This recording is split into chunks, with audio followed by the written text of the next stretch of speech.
Constructing your life is about much more than just building a bank account. Each week, join real estate entrepreneur and mindset coach Austin Linney as he interviews guests who are constructing their dream lives and impacting the world around them on a daily basis. If you're an entrepreneur or wanting to start a business, or you just want to hear motivating stories of how others have overcome the odds, you are in the right place. And now for your host, Austin Linney. Guys, welcome back to Construct Your Life. Part deuce? Is it part two? Matthew Throop? Dude, you know what? I was like thinking to myself, how do I want to start off this interview? And I just decided it like a couple minutes ago. Who is Matt Throop? Who is Matt Throop? What an existential question, right? Like that sounds like a Brad Johnson question right there. Like, and then we'll need to unpack it for about 6 months. I've watched you guys go back and listen to the episode. I've watched Matt kind of go through a transition in the last couple months. And I'm sure we'll talk about that a lot. What are you up to these days? Let the listeners know what's going on, and then we'll kind of go from there. Man, you just like unloaded it all right there as we got started. Good host. I gotta take a breath, compose myself. Man, I'm going from like work mode and investing mode, and then now just like, let's have a conversation. Man, I appreciate the questions. Appreciate you having me on again. Who is Matt Throop? Where is he at now? Where has he been? The last 2 months have been a little bit of a wild ride. Since we had our last podcast. It was like a little over a year ago this time. Mm-hmm.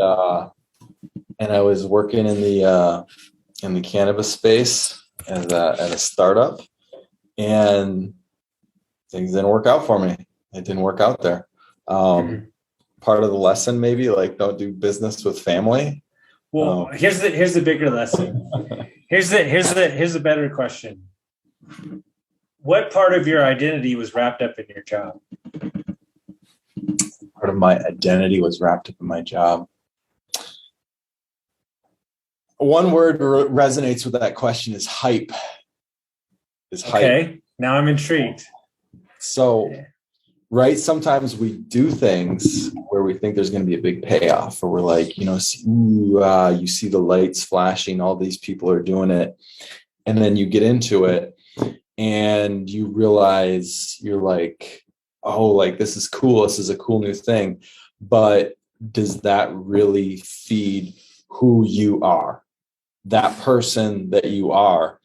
And probably that's where I'll go with all of this, and probably a topic we'll talk about in this whole conversation, and I've been using it a lot lately. I feel like a lot of my circle has been doing it, and maybe it's one of those things, those woo-woo-y things where you start talking with people, your circle, and you keep saying that word, and it comes about, and then they keep saying it, and then it just filters around and around and around. But it's alignment with what you're doing. And I had a coach like the whole time when I was in that space, and it was with Jason Drees Coaching. I give a shout out to that group because I think they're a good group. I did about a year and a half with them, and then started working with some new mentors with coaching, and now have developed my own space with high performance coaching with real estate and entrepreneurial ventures. And one of the big topics that I landed on once I finished coaching was just alignment, and how things in your life don't flow and don't actually even operate effectively and efficiently if you're not doing the thing that you're supposed to be doing. There you go. Yeah, because I think, but also it's the needs of what we think we need, right? Like, here's my favorite example of this. Like, a very successful doctor, or let's just say like somebody very successful in their job, and they go, oh, well, I'm going to start flipping because that's what I've heard you're supposed to do. So let me get this straight. You're going to change your very high paying job for another shittier job that's going to take more of your time, well, is that the highest and best use of your time? I know, but that's where I need to start out with. Well, no, you don't. Like, you have a lot of doctor friends and you could syndicate, somebody else could do the work, but that's them at their lowest form because they think that if I start in this new sector, then I have to start down here. And it's like, no, your skills, whether or not you were a doctor for 20 years, translate in many other aspects and other, like, what is my skill set, right? I think that what's my alignment of skill sets? Yeah, no, that's a great point. That's a great point of kind of don't change. And we do this because it's almost like you see that like shiny thing over there. You're like, ooh, it's cool. You see a bunch of people hopping on the bandwagon, but sometimes it just, the shoe just doesn't fit. And I felt like I've almost like came full circle where I'm now in every conversation. Like, it's funny. I've had so many conversations and people are like, hey, you're back. and I feel a little bit like I've come back full circle to a place where I was almost 2 years ago and starting out, and I stopped that. And now I'm back. And my wife, she's even been like, whatever you're doing, keep do that. Doing it. Do that. Because somehow she's like, your attitude's better. Like, you're better with the kids right now. You're better. You're in a better mindset at home. So the only 2 times that I've seen you at your bitchy and complaining self is when the 2 times you were doing things that weren't in full alignment with who you were. Mm-hmm. What were those 2 times?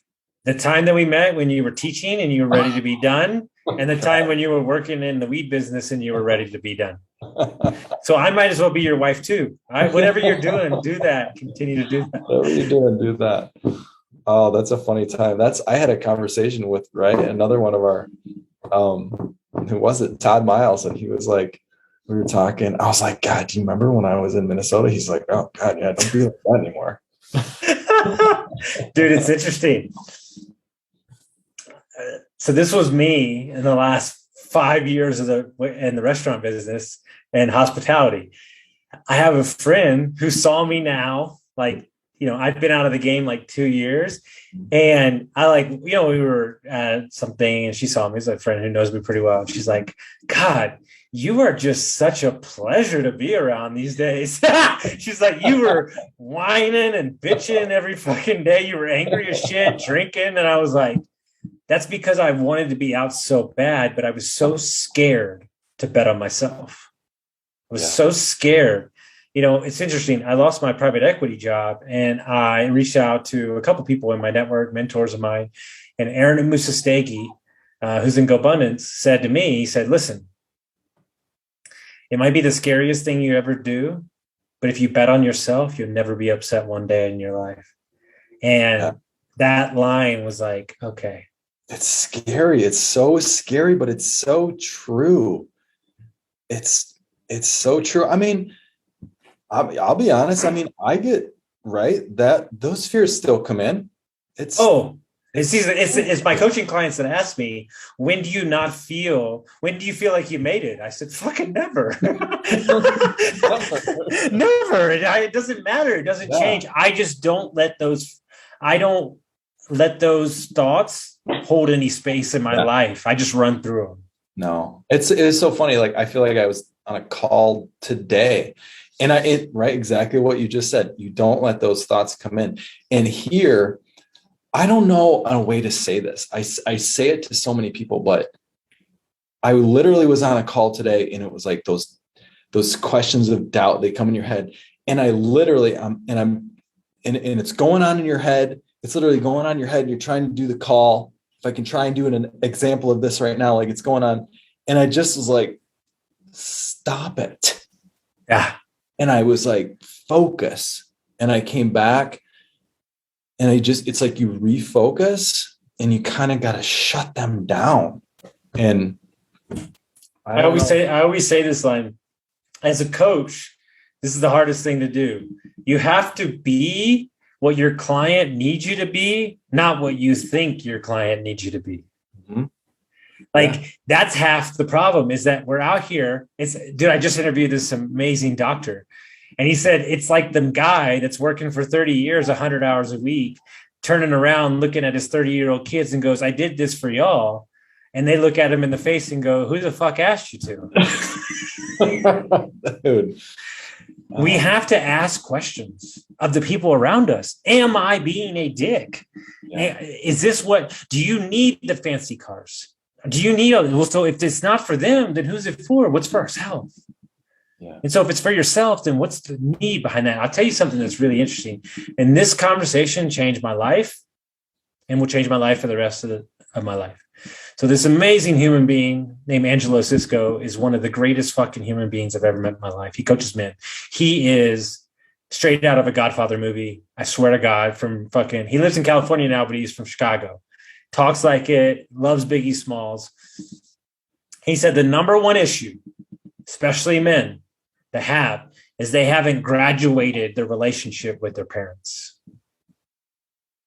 You're still addressing your parents as you're the 16-year-old, 13-year-old kid. You're fucking 40 years old. And he goes, when you realize that your parents are just figuring it out, just like you are, then you can have a little compassion in your heart for them and you graduate the relationship. And that for me was every time I get on the phone with my dad, I'm my 16-year-old self that's looking for affection. Oh, look at me. Yeah. You're like a 7-year-old. Yeah. Like a 7-year-old. And I mean, man, I had a great call today where it was, and that's again, awareness to whoever is listening to this. It's, you have to work on that stuff. And that's another thing where I feel like I've done, you got to do the personal work and realize that so many of those fears, those insecurities of just what you just told about, like seeking self-love, like literally all we want is love. Mm-hmm. All we want is love. I mean, I don't know. He said, realize that people aren't the behaviors. Realize that people aren't the behaviors. They're not their behaviors. He said, think about it this way. He said, you're walking down the street and you see a homeless guy, right?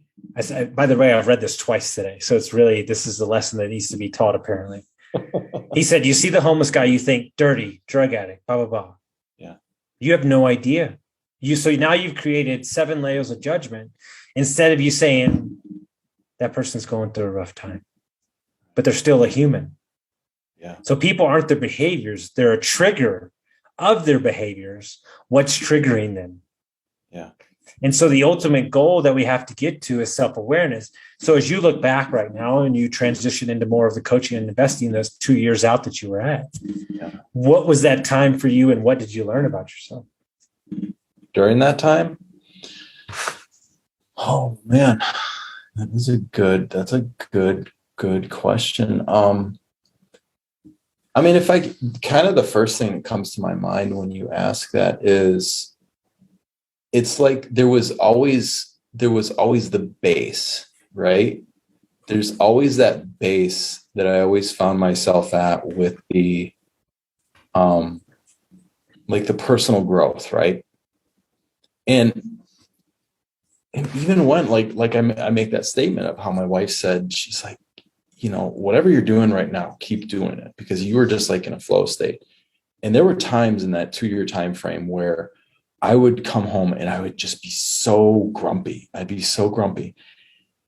And it's like, I knew it. I knew what I was doing, but it's like, it's hard to get out of that when you're in it. But there was always that thought in the back, that self-awareness piece in the back of my head of like, Matt, you're doing this. No one is doing this to you. Mm-hmm. You're doing this. And I always kept coming back to be like, okay, ask yourself the question, like, you're the one who's got to snap out of this. So I would say, like, in that journey, many of those practices that I developed early on of just the personal growth of the self-reflection of asking a better question, right? Asking yourself a better question. Those stayed. And then it's like but then when you come out of it, those things that stayed, it's kind of like, then it's like I'm just already starting to build on top of them. I'm already starting to build on top of them.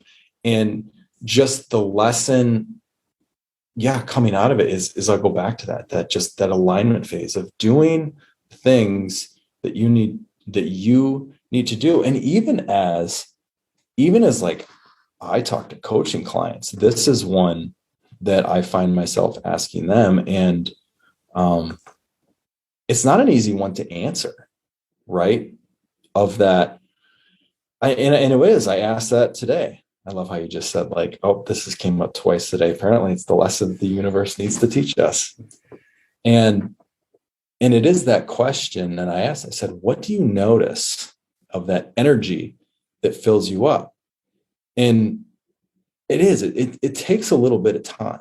It takes a little bit of time to figure it out, but you've got to work on it. You've got to kind of do those things, do the research, read on things, try. One of the biggest steps for me is I'm busier than ever. But one of the biggest steps for me this year has been when I'm not working, I'm not working. Like that's like, there's no in between with this guy. It's either 15 Zoom calls or it's nothing. Like, wait, what do you mean? There's no in between with you? There's no in between with me. Like when I've really gotten in, and I'm not saying I'm perfect by any stretch of the imagination, because I'm a lifestyle guy and I work when I want to, but I've really gotten good at like, when I'm not working, I'm not working. Yeah. Like, I'm not saying I'm not communicating with people. I'm just saying working in general. Yeah. You're because like at 5:30 in the morning. And well, of course I'm texting at 3:30 in the morning. But that for me is like, we're brainstorming, we're talking about ideas. Yeah. But what's interesting is like the integral part, like, of my job is not really there, because people don't pay me for lining out spreadsheets for them. They pay me to invoke something in them to move them in a different direction. Right. So in order to do that, I have to have a clear mind with myself. I have to, like, it's this thing of like, okay, now I've realized that I'm a guinea pig. I'm a guinea pig. Like, I'm going to go do the things, and then I'm going to go report back to you on how to do them better. And like, I'm like the bull that's going to run through the wall, and then you're just going to be able to tiptoe through the wall. Like, and that's like what I've realized. And because that's my perspective, I'm not like scared anymore. Like, I really, like, I can't put my finger on it. I don't know when it happened, but I just don't give a shit anymore. I really don't. I know exactly what you're saying. I know exactly what you're saying. And okay, and when you just said this, I don't give a shit anymore, I know exactly what you're saying. I will say, like, don't say that, because my wife. No. Yeah, she kept. Well, it's different. It's not that I don't give a shit. I give a shit more than anybody's ever given a shit. It's that I don't have any fear anymore. Yes, that's the difference. And you know, I wish I had it. I wish I had it, but I can remember it, I think, verbatim, because I have a weird memory. So my guy wrote to me, I think is one of the best compliments I ever got. He goes, I have learned more working side by side with you, my branding guy. He goes, because I lean into your unbridled fear to not give a fuck about what's going on. He's like, you're just like, client's upset, Austin will lean into it. Austin's got to fly over here, he'll deal with it. Like, he's like, he goes, you just run in the burning building with everything going on. And I'm like, yeah, it's like, I don't know if it was cultivated or just kind of like, it's like, I have to show people the way. But then again, I think that's almost from the way that I got sober. Like I didn't go the traditional route. Like, there had to be something else. It's like, because I think that, and I'm not a parent, but I would think that as a father, part of you living your life per se on your own dime, meaning your coaching business and investing, is part of the gift that you would hope you would pass on to them. That whether or not you want to be a doctor, or whether or not you want to be an investor, or whether or not you want to be this, Dad did it. That's an interesting topic. I feel like we should talk about that. It is. That's one that that's an interesting topic. Yes. Because you know what I realized? I hung around with a lot of entrepreneurs and their kids, especially in the last couple of months while we've been traveling around.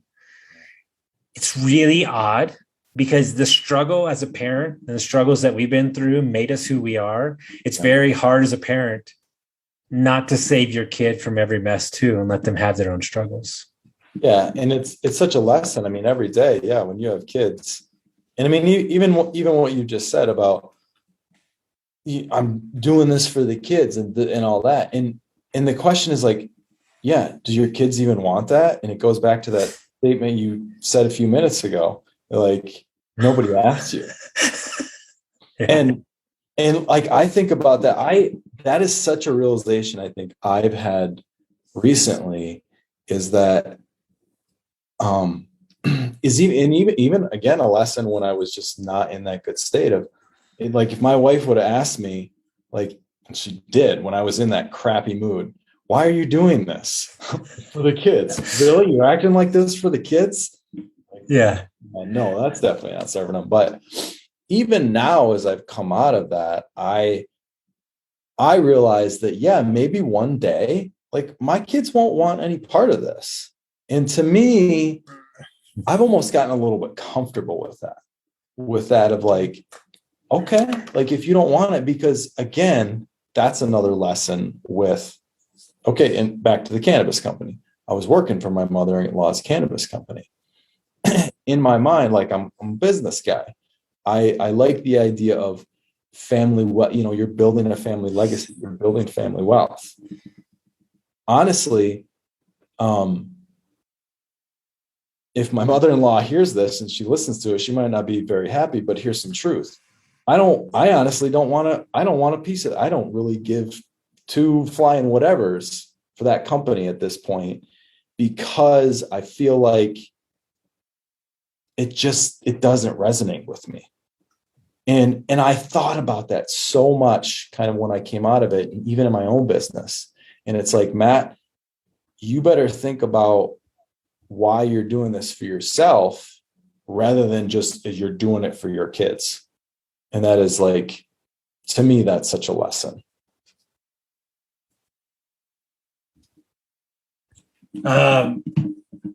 It's interesting, right? Because everybody asks me all the time, why are you in Tahoe? Why are you do this? Like, it's super easy because me and the gentleman that I'm helping are in alignment with who he is as a father, what he is in business, what he stands for. Wow. So it doesn't come hard for me, right? But in the past, everything feels so forced. It feels so, and I think that you're forcing something, you're pushing something, you're saying, and so what aspects of that job and creating that environment that you were in, do you feel like you were forcing when you were making that happen? Yeah, when I was forcing it. And it's like I said, be careful doing business with family, because I had in my mind where I said, like, I'm going to do the best for this company. And because it's my mother-in-law's company, like I want to make it succeed. And values, like my values just were not aligned. Like I sat there and said, like, I want to try and figure out ways to take this company and work it into my own ways in investing. When her and her partners didn't want to have anything to do with that. And I realized that, and that's when I started to just get frustrated. Like, you just because you want something doesn't mean that someone else wants something. I mean, I think that goes back to Well, we had a good friend. You met him, but he said on our podcast, he said, make sure that you're not living other people's injected values. Oh man, yeah. So like, here's the deal. Oh my God. Dude, this is like when I got started. Oh, you got to have a coaching business. You got to run Ironmans. You got to have 2 podcasts. You got to have 5 businesses. I'm like, what? Oh, you don't want that? Like, and you're just like, dude, when I started out with my new business partner, this is the greatest thing he ever said. Like 3 months in, he was like, hey, so here's the deal. If you keep on this pace and you expect everybody else to keep at this pace, there's going to be nobody around you. And I was like, oh, okay. So I can want this, right? And this is the number one thing with bosses, right? CEOs. Well, they don't care as much as I care. They don't want to work as hard as I want to work. Well, yeah, no shit, Sherlock. It's not their fucking company. Like, but that's okay. But them at 80% is better than you spreading yourself thin. Like, that's the hardest thing. Yeah, no, yeah. When you're starting out like that and you're going, and I mean, even people just don't want to. You have a certain way about how you do things, and some people don't want any part of it. And that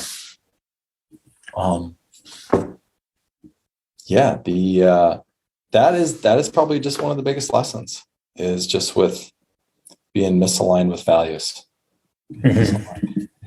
So. Yeah, it's part of the journey is stepping into the unknown, dipping your toe in it, right, creating with action, and then saying, okay, I don't want that, I do want that, taking it. I tell everybody all the time, one of the joys of blowing up your life is you get to pick up the pieces that you want and you get to drop what you don't. Like, it's kind of the joys. Yeah. You get to pick out what you want to work on, instead of hanging on to something that you don't, right? Yeah. And so when you foray and you put an emphasis more on the coaching business and stuff, what is it that you see the most in your clients that they are searching for, or just what they're looking for? Yeah, that's a great question. And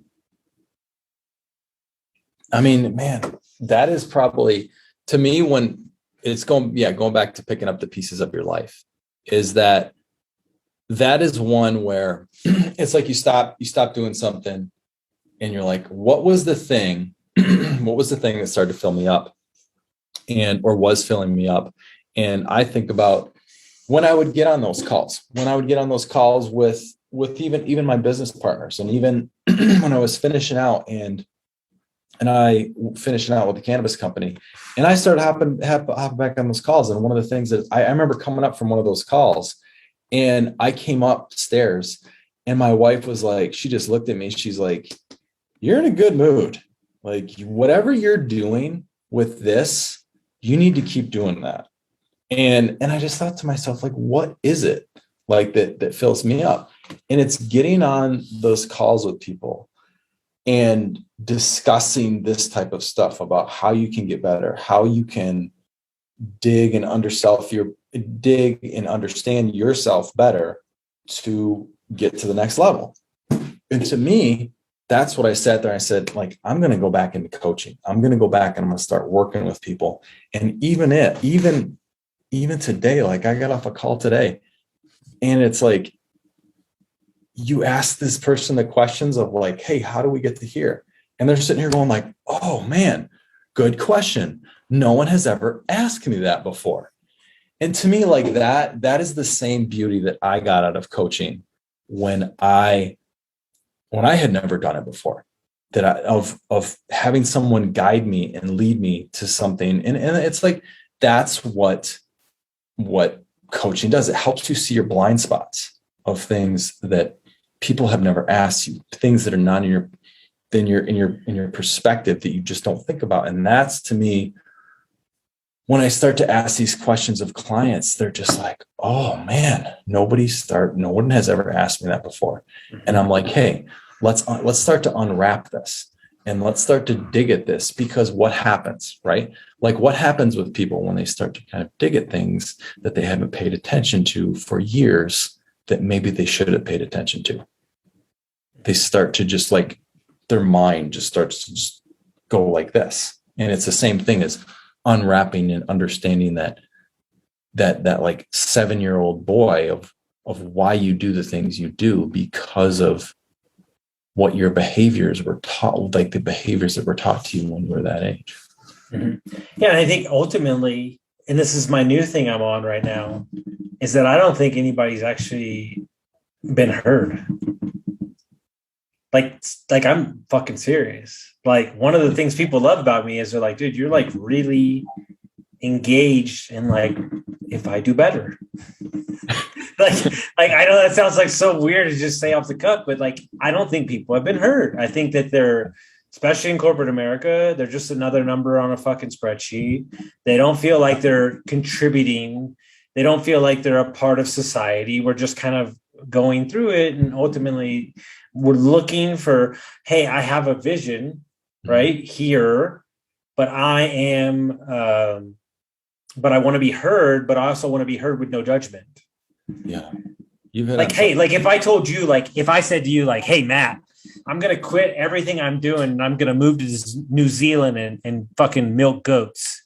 You'd be like, fucking sounds like a wild ride, dude. Have at it. Like, it, but like, maybe that's what they want to do. Like I say that to go so far the other extreme, yeah. But ultimately, whatever it is that you want to do that's calling you, you have to feed into that, even if you're not making any money, and it's just something that fills you up. Got me.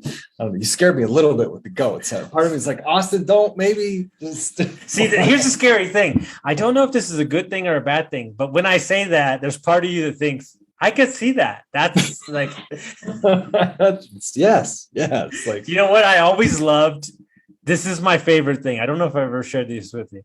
Tom and Jeremy used to always say one thing. They said, it'll be the greatest thing in the entire world when Austin really makes it big, like, or sells some companies, because two things are going to happen. Either he's going to be on each True Hollywood Story, or he's going to disappear and nobody's going to fucking find him. God. It's yeah, there's a little truth to that. Oh, I enjoy our conversations. Yeah. Okay, getting back on track to what you said about being heard. Mm-hmm. And there I had a really powerful thought that I wanted to think with this, and it went back to with corporate America. And again, I have conversations with all the people in my circle, and with being heard. Yeah. Like I think of my W-2 job. What happens when you do something good? What happens when you do something good at a job? What do you hear? Okay, go do it better. Let's get back to work. And you're like, man, we just spent like 6 months like doing this project. Like, can we take like a moment and celebrate? And to me, that's like where people just, it's like they get like there's not an enjoyment of life. There's not an enjoyment of life of celebrating, and you've done something. So let's take a moment to celebrate it. And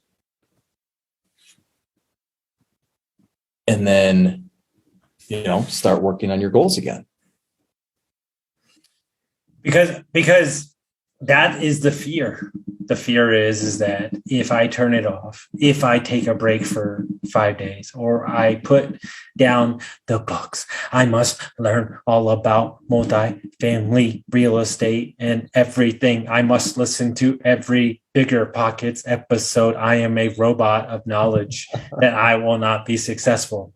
What you motherfuckers need to understand is that because you have so much knowledge is actually part of the reason why you're taking no action, because you actually have knowledge fatigue. Like, it's not a society of I can't find the knowledge. It's a society of there is too much fucking knowledge. Like, I love it when I meet 22-year-olds that have like 600 units, is because they're just dumb enough to be successful because they don't know any better. Oh man, yeah. It's the truth. My buddy he's 24 years old. He has 870 units. He doesn't know. He's just like, whatever, dude. We're just rolling, man. Yeah. Like, it's just, and then you meet a 50-year-old that's been trying to get into multifamily for 4 fucking years.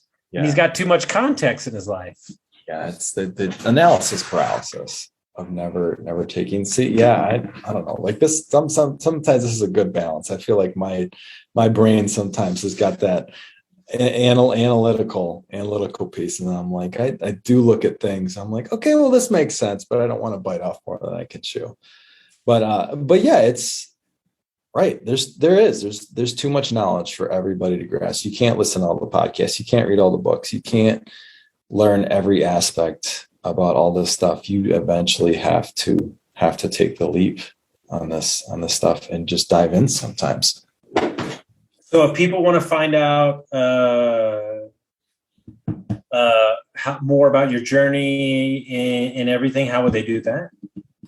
I am on Instagram, Investor Dad Matt's always a fun one to follow. If you check me out on Facebook, I post the majority of my stuff and all of my content on Facebook, as well as if you check out mdtconsulting1.com, you can get a hold of me and see some of my content there, as well as reach out to me personally. And I'd love to talk through this stuff. I love it. Guys, if you like this episode, send it out to your friends, share it with somebody that gets some value from it, and we'll see you next time. Yeah.